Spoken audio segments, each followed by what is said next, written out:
Diabetes isn't about perfection. It's about partnership with your body, your tools, and your truth. Danica Collins. Welcome to Living at Your Finest podcast. I'm your host, Dr. Babs. I'm a triple board certified family, obesity, and lifestyle medicine physician, and I am the founder of Living at Your Finest Wellness, a holistic direct primary care practice. Did you know that 80% of lifestyle-related chronic diseases within our communities are preventable, with poor diet being the primary culprit? Now, contrary to what we thought, that it was our unfortunate genes, the good news is that we can make changes together to improve our health and quality of life. So that's what this podcast is all about.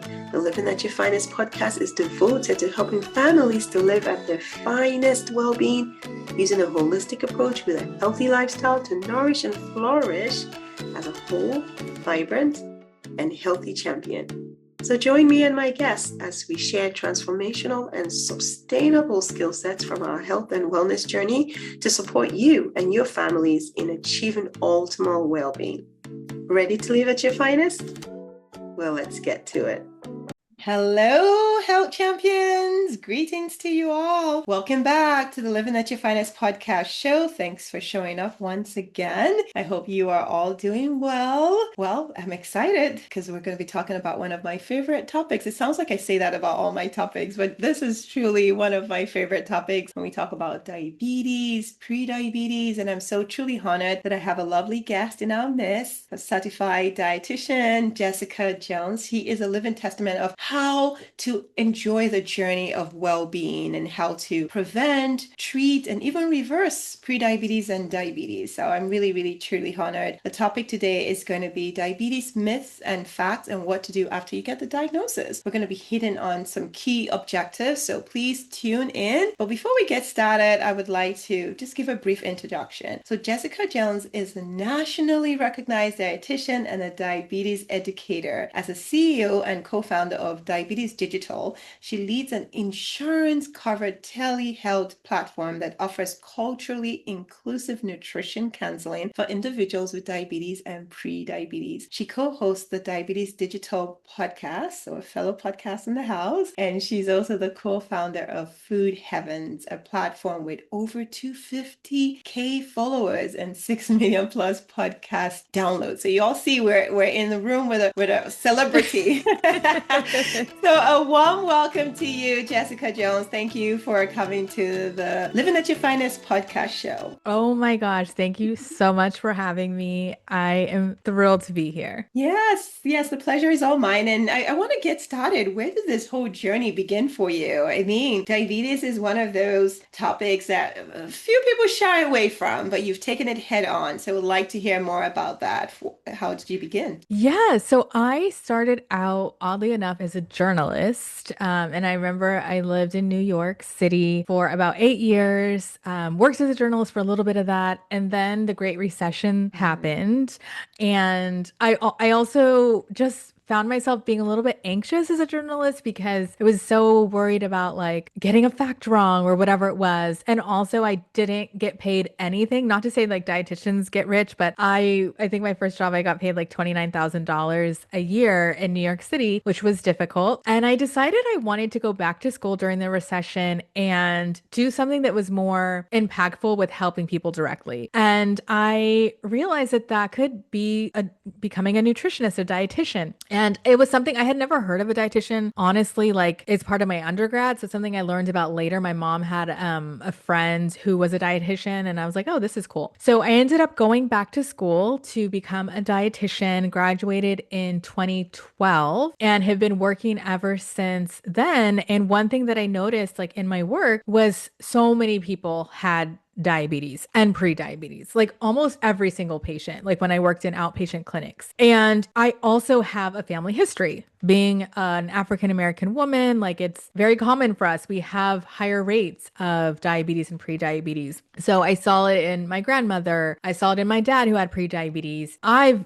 had pre-diabetes on and off, especially like as I've gone through like perimenopause, going through that transition, which is something we'll talk a little bit about, like how that might affect your blood glucose. But yeah, realized that this was something that I could focus on within nutrition and ended up becoming a certified diabetes educator to better help my patients and better understand this complex condition. And the rest is, I don't want to say history, but the rest is just me kind of working in this field. I became a certified diabetes educator in 2017 and had been seeing patients, in outpatient settings, one-on-one. I worked like UCSF. I've worked at Kings County Hospital Center in New York. I've worked at Eastmont Wellness Center, which is part of Alameda Health System in the Bay Area, California, and all throughout have learned so much. And then last year, really started Diabetes Digital, which is a virtual nutrition platform for one-on-one counseling for people with diabetes. So it's been a very much a full circle moment, and I have loved every minute of it. Fantastic. Oh my goodness, that is amazing. I love that it's personal for you as well in how you've grown and expanded your knowledge and you're helping your community. So awesome. Yes. So let's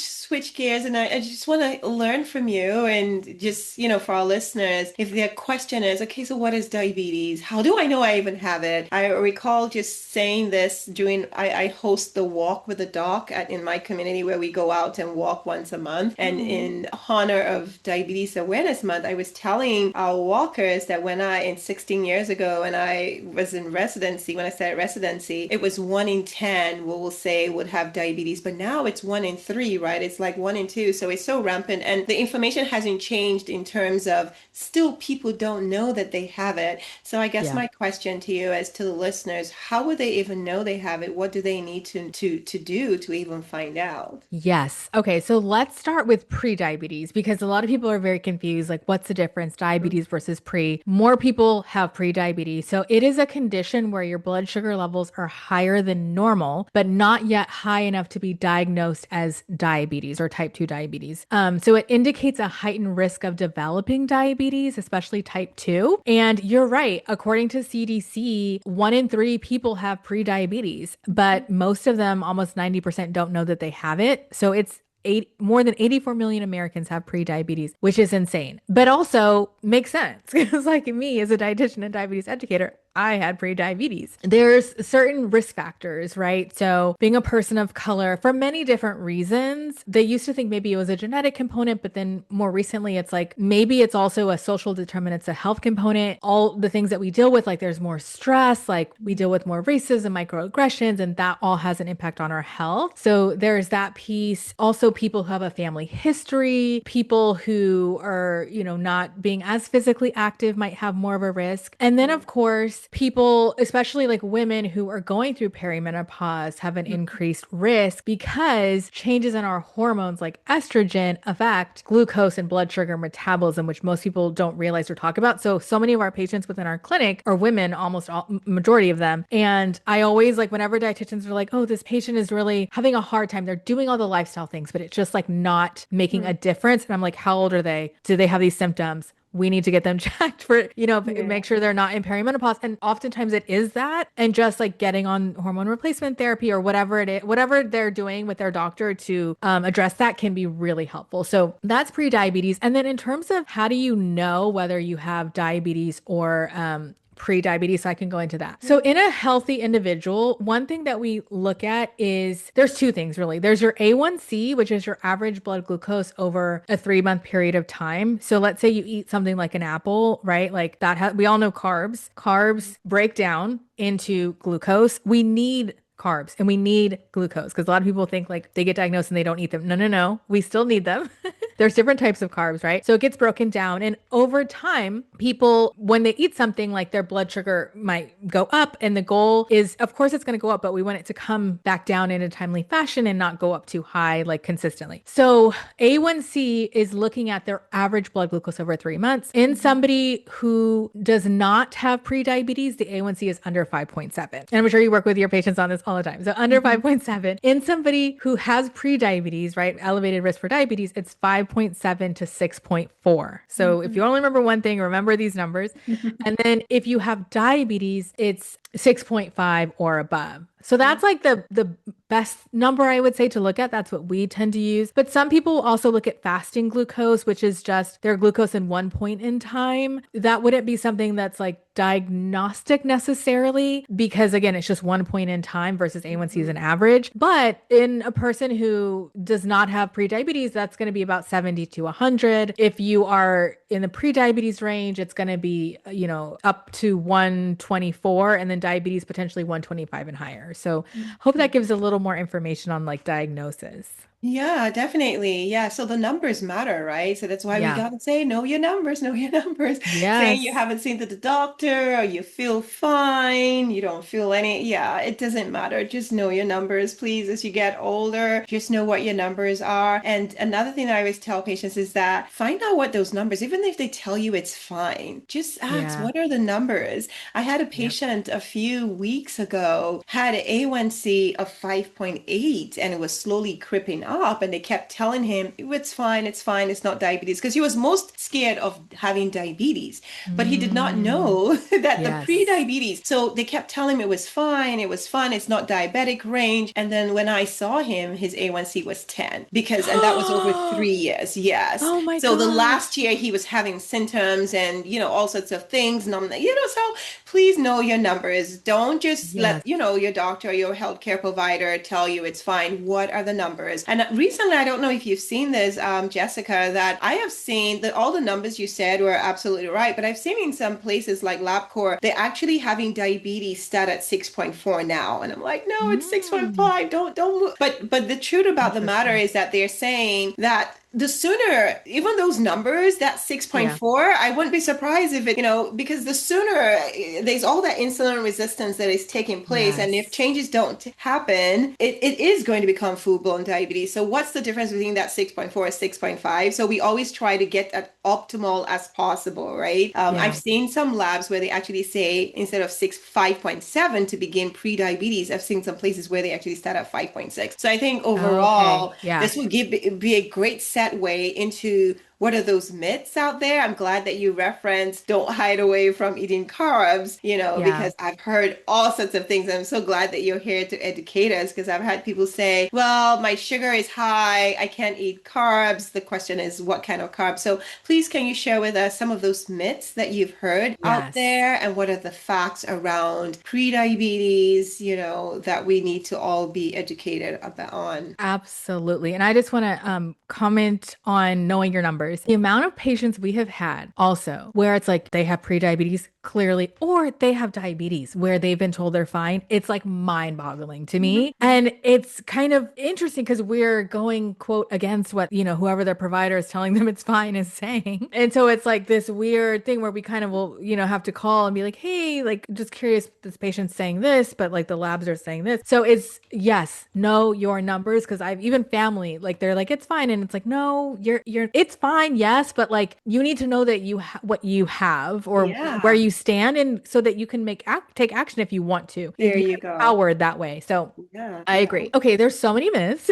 I have a lot here. I want to start with one because you talked about this a little bit. It's a less obvious one, but we should talk about it. So, one of the myths is if I don't have symptoms, I don't need to worry. Right? Mm, I'm sure you can yes. relate to patients saying that. Here's the thing, everybody. Many people with prediabetes or early stage diabetes don't have any symptoms. That's why it's often referred to as a silent condition because there's Mhm. no clear warning signs necessarily. So it's so important to know your numbers, especially if you have that history, the family history, being inactive, like I said, age, women, you're going through the perimenopause, know your numbers. Sometimes like if you do have diabetes, you might have certain symptoms like increased thirst, right? So Yeah. you're feeling thirsty regardless of how much you are drinking, increased hunger because your body's like not really absorbing the blood sugar. So increased thirst, increased hunger, no matter what you're eating can be a symptom. Sometimes people will have unexpected weight loss, which is because again their body is not necessarily absorbing all of the blood or not the blood sugar absorbing the glucose that they're eating, Yeah. so keep that in mind. But I would say for many people that's they don't even get that. Another myth is that diabetes and prediabetes affect all ethnicities equally. We talked a Mm. little bit about this, but I think it's important to say on this podcast that BIPOC, people of color, Black and brown Mhm. people, we have an increased risk. So that's why it's like so important for us to know our numbers. Even Native Americans are disproportionately affected, developing diabetes at nearly 3 times the rate of white Americans, Mhm. which is wild when we think about it. Similarly, Yeah. Latinx, African American, Asian Americans are at higher risk compared to white populations. And so I know people are wondering why, what is it? I kind of mentioned a little. So Mhm. social and economic factors, access to healthcare, income, neighborhood conditions. Maybe you live in food deserts. These are things that we talked about, social determinants of health that play a big role in these disparities. So Mhm. it's not your fault. I think there's a lot of blame that happens with these diagnoses, but just know that you might be at higher risk. Mhm. Any Mhm. thoughts on what I shared? Like, I'm sure you see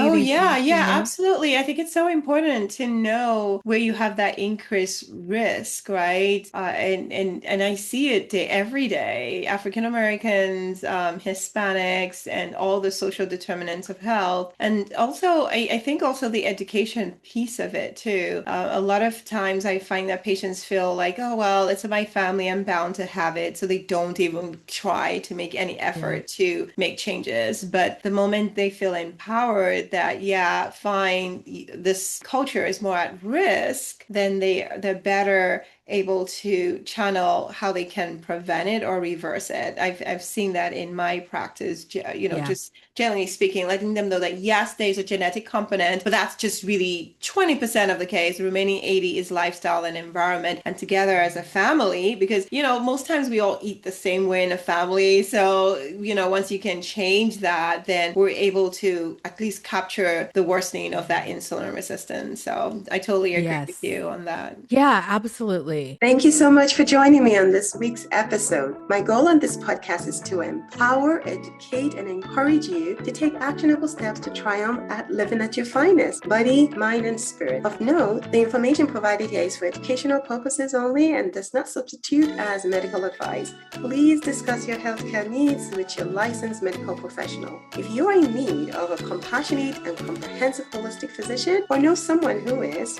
please reach out through my website, livewellness.com, for a meet and greet. It will be my honor to talk to you. Are we connected on social media yet? I share more in-depth content on best practices to ensure that you live at your finest daily. So please join me on Facebook, Instagram, YouTube at Living at Your Finest Wellness, where we can learn together and stay connected. Lastly, please subscribe to iTunes if you have not done so already, and share the podcast within your circle of influence. An extra step? Leave a review and let me know what topics or discussions you would like to hear more of. Thanks in advance. It is always a thing of joy to hear from you. Now, let's get back to today's episode. Absolutely. And there's so many things we can do, and maybe that'll be, I'm just making up a new myth right now, but it's all about the food when it comes to prevention. I will say from my experience, like working with people, the food is so important, obviously. And I'm a dietitian. I'm gonna vouch for like everything. Like I like to think of all foods fit, right? We can have all the different foods in a way that work for us and our goals and our health goals and whatever it is. Like I don't like taking things away. Mhm. However, exercise is Mm. so important. And Yeah. there's so much research out there, new research coming out almost every day about strength training and the importance, as well as like what we're calling movement snacks, Oh yeah. which is like after breakfast, going on a 5-10 minute walk. Yeah. After dinner, going on this walk. Even like I saw a study that was saying, even if you like do 10 squats, I think it Oh yeah. was like Mhm. every, Yeah, every I think 45 minutes is yes, equivalent to a certain number of steps. Yes, I saw that study as well. yeah. They actually even say that it's better, that you get more benefit from doing it that Yes, way because you're than like activating your muscles. there Yep. you go. That are Yeah. taking up the glucose, which is Mm-hmm. what you want, so that it's Yeah. not floating around in your blood for too Yeah. long. So Yeah. I always tell people, like, don't just think of nutrition. I always remember, like, when I used to work at an outpatient clinic and I lived in the community and like worked out in the community. And I remember like I would see there was this one patient in particular who had prediabetes. And I told her, like, work out, like start working out if that's accessible to you. And so she joined, we were at Planet Fitness. So I would see her at Planet Fitness all the time, and her blood sugar was doing so well. Like she got Yeah. out of the pre-diabetes range, and I'm like, yes, go girl. And she was a middle-aged woman. had no effect on like the exercise on like weight or anything like that, but it brought her blood Oh glucose yeah, down. yeah, So yeah. keep that in mind. Like, don't shy away from, they say trying to get at least like 2 days per week of strength training, whatever it is that you like, whether that's Mm-hmm. yoga, which by the way, there was a study that we talked about with yoga that can raise your or lower your blood glucose by Yeah, 1 percentage point because of the yeah. mindfulness element. So there's so much Yeah, you can and do with the cutting mind the body. cortisol, which is the fat storing hormone Yes. too. So there's all Yeah, that. It yeah, all adds up absolutely. together. It all adds up together. So those are a couple myths. And then my last one is, of course, like I cannot not mention this carb myth. Yeah. That is the most common. And I actually, when we first started Diabetes Digital, and even still to today, like I kind of like peek into the different Facebook diabetes support groups to see what people are talking about, people who are newly diagnosed or who have diabetes. And the most common thing that they say to each other is like, cut out carbs. And I'm like, no, because Well, they'll they just be say like, don't eat fruits anymore, yes. but then they're eating candy, but they're not eating fruits because fruit has high sugar. And I'm like, you Yeah, and know, and here's the thing, like there are ways that we can even eat candy, right? Like I tell people if we are going to eat it, I love candy myself, like have it with a meal or after a meal. So it's not yeah, just the candy because when you just have pure just the candy. thing, Yeah. yeah, with the sugar in it, like that's going to raise your blood sugar quicker than if it's Hmm. blunted by like Hmm. I had a dinner and I'm having this for dessert as my treat, or I'm having it after lunch, like whatever it is. I mean, it's also the amount, right? Like Yeah. sometimes people don't realize that they can get just as satisfied from a smaller amount as a bigger amount because maybe they're like rushing through it. They're not savoring every Hmm. bite. I'm someone I love like Tootsie Roll lollipops. So I'll have like a Tootsie Roll lollipop that I savor like most days, whether after lunch or after dinner. And it gives me like my little like chewy, sweet fix. Hmm. So we can have carbs. It's just how and when. And we like to Yeah. focus with our patients on the meal timing Yeah. and making sure that we're not just having a bunch of carbs by themselves, like they're paired with a Mhm. protein, with a fat for a Yeah. meal and for a snack. And trust me, it makes such a big difference. I'm even thinking of one of our dietitians. Tiana, she's great. She had a patient who had type 1 who came in and they told her like, oh, I've done everything. Like there's nothing you can do to help me. She had a dramatic drop in his blood glucose. And what she recommended that he do, what they worked on was focusing on having a savory breakfast. So having Mm. a breakfast that wasn't like so oatmeal based, which oatmeal is fine, but I know like our type 1 dietitians say that no matter what they do, it spikes their blood glucose. Some people like pre-diabetes is a little different, right? But so Mhm. making sure that we have like something a little more savory or paired with the protein and the fats and the fiber, Mhm. it can make a big difference. Yeah, yeah, I agree. I always say it's not just what you eat, how you eat it, and when you eat it. Those three Yes. things matter. So, Huge. yeah, Huge. Yeah. thank And you for people don't think sharing about it. all of Yeah. those myths and facts out there. It's so important, so, I love a good smoothie, but I'm not just having fruit smoothie. I'm having Yeah. my spinach combined with my fruit and my protein, so it's a Yeah. balanced meal, right? Yeah. And I think that's what people need to understand. And I feel like when I really take the time to explain it, just like you do with your clients, is that they get it, they understand, but not understanding what is going on with diabetes, then all this different information that is out there just confuses people. But if you really understand Yeah. what's going on, I would like for you, if you don't mind, speak about, because I know it's one of the things that you do so beautifully as a dietitian, is having people understand how what you eat affects your energy level. People always wonder, what is this sugar crash that people are always talking about? I go to places and I'm naturally a sweet tooth. I grew up being a sweet tooth and I'm working on that daily. But I know one thing for sure is that when I go to places and they're serving breakfast and all you see is donuts and cupcakes and for breakfast, I'm like, yeah, the first thing that goes into your stomach, you definitely have to be mindful because that's where we start having energy clashes. Can you share a little bit more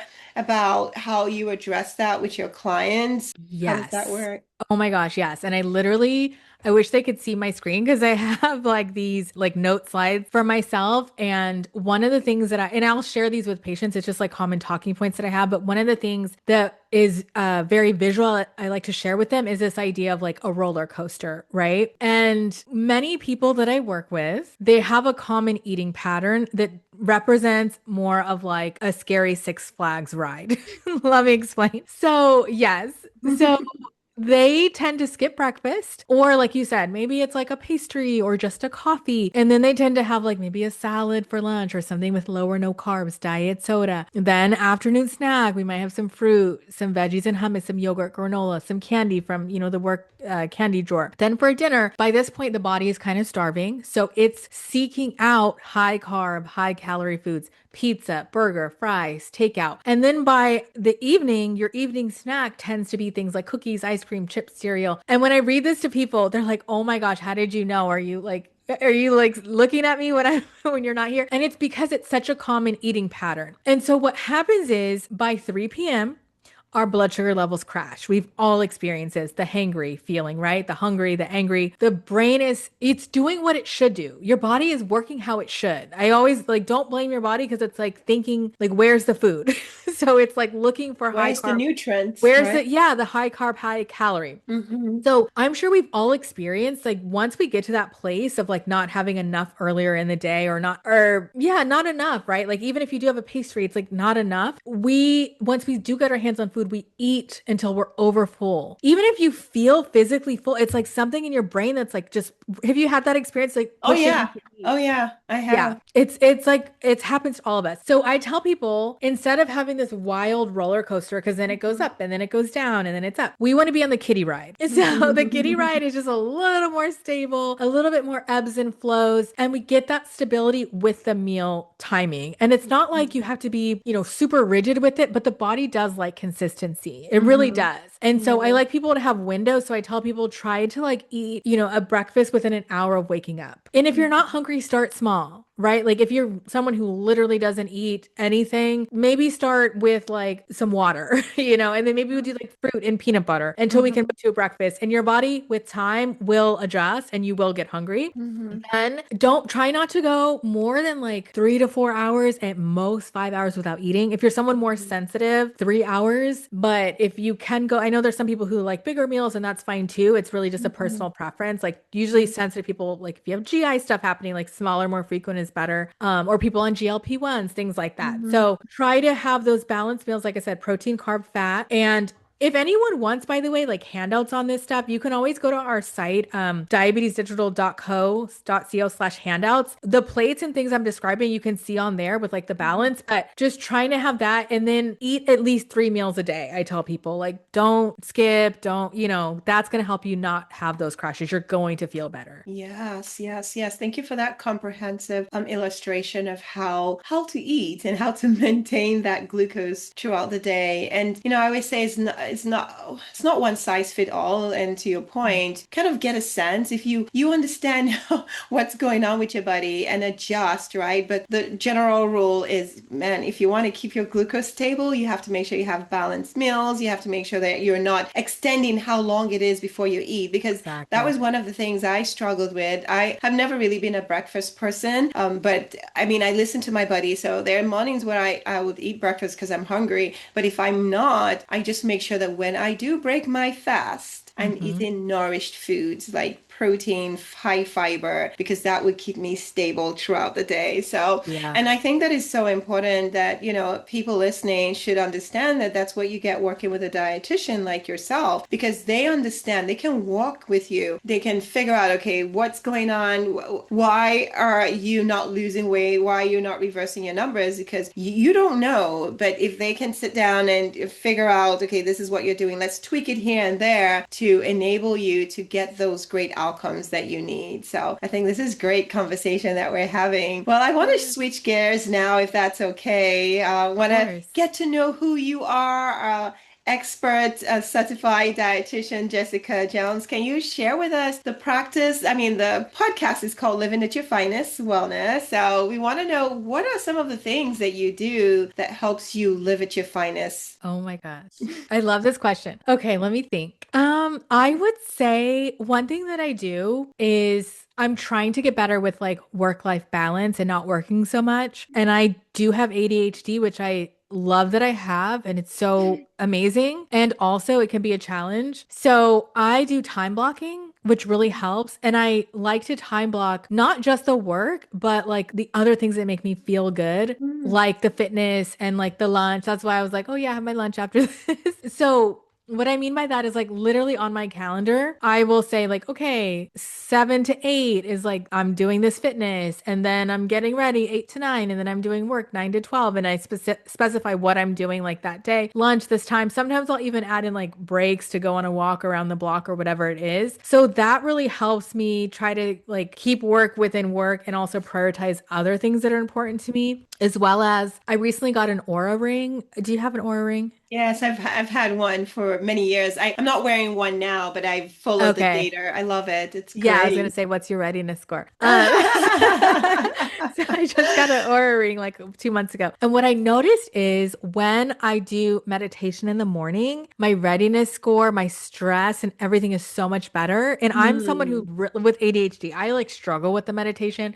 So Mm. I find like even doing the breath work, like on Insight Timer, which is an app that's free that has like meditation breath work, even doing 5, 10 minutes of that and then maybe like calming my mind for a little bit is so helpful for the rest of the day. So if I were to say two things, I would say yes, like the time management of it all, and then just trying to get like 10 minutes of meditation in the morning. I love it. I love it. I love it. I love what you said about time block. I used to do that. I really enjoyed doing that. It was so cool. But now I don't know. I do the time block in my head and I don't Yeah. actually put Well, some people and can do it in their head. That's the thing. Like well, the it's not ADHDers, working we for me. I can't. need to put it down on paper. It's better on paper. Yes, Yeah. but I love that. And, it really helps to keep everything under control and it's Yes. great. So thank you for sharing that with us. Well, I have one more question for you before we give you an opportunity to share with the listeners and viewers how they can get in touch with you and would love for you to give us like your closing remarks. But before we get to Yeah. that, one last question. What is the most adventurous thing that you have done up to date? That is such a good question. So, the most adventurous thing I've done up to date was on my 30th birthday, which was like 12 years ago. I did an Eat, Pray, Love journey for a year. So, basically, Oh, like, what? remember the Eat, Pray, Love, the book, Elizabeth Yeah, Gilbert? yeah, yeah. I did my own journey. So, basically, I was working as a dietitian and I was like, I am ready to leave New York. I don't know where I want to go. I don't know what I want to do, but I want to travel the world. So, I barely had any money, but back then it felt like your money went a little farther. I was a single person, no kids. And I just left my apartment. I rented it out on Airbnb. Wow. And I went to Costa Rica first. I stayed there for 6 weeks with a family. I did a Spanish immersion. So then when I had my next job, I was able to like be a lot better in Spanish. I went to Europe for months and months. I stayed like crashed on friends' couches. Yeah, it was like I went to So Mexico for cool. months. Yeah. So So did you that record that? Did you put it? Oh, okay, you didn't it was record it. You before don't like those have a days. YouTube channel. There was no Nothing. YouTube I then. I have a blog. But Okay. the blog was just pictures, and it's like I didn't do. Yeah, no, it was like I don't feel like the Instagram was that big. I didn't post anything. It was more just like But that's so cool. That it must was have been so awesome. amazing. Well, Yeah. awesome, awesome, awesome. Yes, well, I love your boldness and your creativity and just your whole spirit. So it was really Thank lovely you. having you on this platform. Please share with us. Let's hear if you have any like projects in the work or just, how we can stay in touch. I'll certainly put it in the show notes, your contact Yes. information and all of that. But I would love for you to share with us how we can stay in touch with you. Absolutely. So you can, if you're somebody who is looking for a dietitian, definitely check us out, Diabetes Digital. You can go on our site. We will do a complimentary verification of your benefits. So we do accept almost all insurance, including Medicare. And we have a team of 13 incredible dietitians from all different cultural backgrounds and with different expertise. But our main focus is diabetes, prediabetes, PCOS, menopause, perimenopause, and also people who are on GLP-1s who want like a supportive, like non-diet approach to GLP-1s, or people who, so many of our patients are also on GLP-1s for like diabetes or inflammation. So we can help you there to stay nourished. And yeah, check us out. We're virtual. So we work with people in 40 states. So that's the best place. And then we have our podcast, which is the Diabetes Digital Podcast. So check that out. We have been doing podcasting for a really long time, since 2015. So there's hundreds and hundreds of episodes. Before, our podcast was focused more on just general nutrition and like social justice meets wellness. But now we're a little more honed in on like diabetes, prediabetes, metabolic health. So check us out there. And yeah, we hope to work with you, especially, help you reach your goals. Yes, fantastic. Well, thank you so much once again. This has been great. Very, very impactful. There's a lot that you shared with all of us, and just excited and looking forward to working with you and having our patients use your services. All right. Well, amazing. To all our other listeners, thank you for hanging in with us to the very end. You've heard all the great nuggets from Jessica Jones. Definitely, you've heard it, but you want to use your hands to implement, right? So whether that is just one thing or two things, making sure that your meals are balanced, making sure that you know your numbers, as have been stated, definitely their services 40 states. Yeah, so take advantage, and they do take insurance. So make sure that you do something. I always say knowledge is power, and once you know better, you do better, right? We want to change the narrative. I know, Jessica, just as we have the same goal to change that story around about, African Americans or Hispanics having this high number of diabetes. We know that it's preventable, right? So I need everyone to do their part in changing the narrative around chronic lifestyle related diseases. But until next time, I want you to remember that you all deserve to live at your finest, because you are worth it. Thank you, guys. Take care.